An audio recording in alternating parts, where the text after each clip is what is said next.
સુરતમાં કમરતોડ રસ્તાથી હવે લોકો પરેશાન છે। ડિંડોલી બેસ્તાન રોડ પર મસમોટા ખાડાના દ્રશ્યો સામે આવ્યા છે। મનપાએ 4 વખત રોડ બનાવ્યા બાદ પણ ખાડા જોવા મળી રહ્યા છે। હાલ જે પરિસ્થિતિ છે સુરતની તે ગંભીર છે। 4 વખત રોડ બનાવ્યો છતાં પણ ખાડા રાજ જોવા મળ્યું છે। 500 મીટરના રોડ પર ખાડાના કારણે લોકોમાં નારાજગી જોવા મળી। મસમોટા ખાડાના કારણે વાહન ચાલકોમાં અકસ્માતનો ભય છે।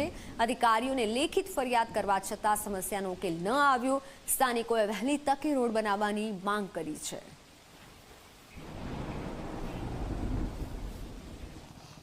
સુરત શહેરના ડિંડોલી રોડ પર મસ્ત મોટા ખાડા જોવા મળી રહ્યા છે। દ્રશ્ય બતાવીશું તમને। જોઈ શકાય છે કે ડિંડોલી બેસ્તાન તરફ જતો આ મંગલમૂર્તિ સોસાયટી પાસેનો રસ્તો છે, પરંતુ એક નહીં બે નહીં અનેક ખાડા, એટલે રસ્તો કંઈ દેખાતો જ નહીં અને જે ડામર રોડ છે અહીં નજરે જ પડતો નહીં।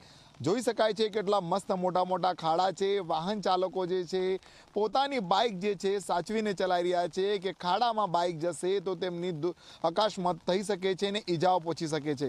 હાલ જોઈ શકાય છે વાહનો આવી રહ્યા છે, જાણે કે ડાન્સ કરતા હોય આ રીતના દ્રશ્ય જે છે જોવા મળી રહ્યા છે। પરંતુ અહીં જોઈ શકાય છે આ ખાડો છે કે પછી નાનું કૃત્રિમ તળાવ, આ રીતના તમે જોઈ શકો છો કે કેટલો મોટું જે છે અહીં જે છે આખો ખાડો પડી ગયો છે અને પાણીનો ભરાવ થઈ ગયો છે। અને નાના નાના ખાડાની તો વાત જ નહીં કહી શકાય કે આખો રોડ જે છે જ્યાં નજર પડે ત્યાં ખાડા જ ખાડા જે છે જોવા મળી રહ્યા છે।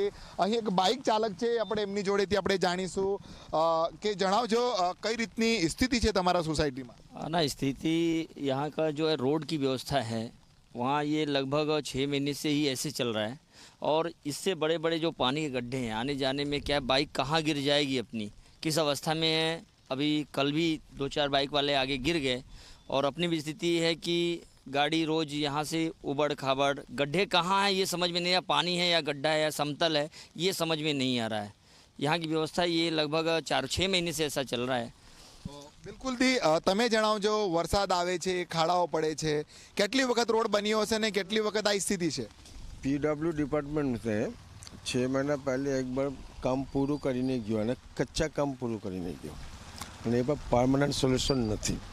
મોટા મોટા વાહન પણ આવવા જવા કરે છે। જો ટાંકર પાણીની ટાંકર છે ને તે પાણીના ટાંકર પણ જાય, બીજો બાસ લાડી ટ્રક। તમે જણાવજો આ જે રોડની કામગીરી કેટલી વખત કરવામાં આવી હતી ને કેટલી વખત ખાડા પડી ગયા? મહિના મેં 6 મહિને એક બાર પાક્કું કામ કરીને ગયો, બીજો એક બાર કચ્ચા। એ વરસાદ માટે કચ્ચા કામ કરીને ગયો છે। બિલકુલથી કામ પર સવાલો ઊભા થઈ રહ્યા છે, કારણ કામગીરી યોગ્ય નહીં કરવામાં આવી રહી છે, કાચું કામ કરવામાં આવી રહ્યું છે। એટલી બધી સોસાયટીઓ આવેલી છે અને સોસાયટીની વચ્ચે ત્યાં રોડ પસાર થાય છે। અહીંથી ડિંડોલી અને બેસ્તાન તરફનો જે છે આખો આ રસ્તો છે, ઓટો ચાલક હોય કે પછી રાહદારીઓ હોય કે પછી અહીંના સ્થાનિકો હોય છે, મોટી સંખ્યામાં અહીંથી જતા હોય છે। આ જોઈ શકાય છે કઈ રીતના ખાડામાંથી આ રિક્ષા જે છે અહીંથી જઈ રહી છે। જો રિક્ષા પલટી મારે તો મોટી દુર્ઘટના થઈ શકે છે, લોકોને ઈજા પહોંચી શકે છે। હાલ જોઈ શકાય છે કે આ સ્થિતિ જે છે આ ડિંડોલી વિસ્તારમાં જોવા મળી રહી છે અને આ રસ્તો જે છે ઉધના ઝોનની હદમાં આવે છે, ત્યારે અધિકારીઓ જે છે ક્યાંક કામ કરતા નહીં હોય છે આ દ્રશ્ય પરથી કહી શકાય છે। કારણ આ રોડને 4 વખત બનવામાં આવ્યો હતો અને 4 વખત આ સ્થિતિ અહીં જોવા મળી રહી છે। જોઈ શકાય છે એક બાદ એક વાહનો આવી રહ્યા છે અને આ રિક્ષા પણ તમે જોઈ શકો છો, જાણે કે ડાન્સ કરતી હોય એ દિશામાં અહીં આવી રહી છે।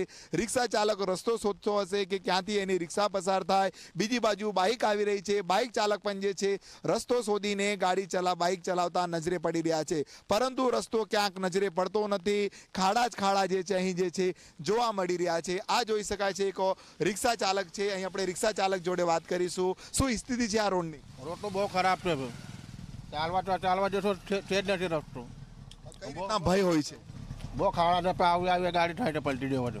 બિલકુલથી પલટી થઈ જાય આ સ્થિતિ જે છે અહીં જોવા મળી રહી છે રિક્ષા ચાલકને। પરંતુ જોઈ શકાય સુરત મહાનગરપાલિકા સ્માર્ટ સિટી છે, સ્વચ્છતામાં પ્રથમ ક્રમ મેળવે છે, પરંતુ આ રોડની કયા પ્રકારની કામગીરી કરી હશે, કયા પ્રકારનું મટીરિયલ વાપરેલું હશે કે જેને લઈને વરસાદમાં જે છે આખો રોડ ધોવાઈ ગયો છે અને આ રોડ ધોવાના લીધે મસ્ત મોટા મોટા અહીં ખાડા પડી ગયા છે અને લોકો જીવના જોખમે અહીંથી બાઇક ચલાવતા હોય તે રીતના દ્રશ્ય જોવા મળી રહ્યા છે। હાલ તો સ્થાનિકોની માંગ છે કે વહેલી તકે તંત્ર જાગે અને આ ખાડા પૂરવાની સાથે સારો રસ્તો બનાવીને આપે। કેમેરામેન વિજયભાઈ સાની સાથે પ્રશાંત ડિવરે, જી મીડિયા, સુરત।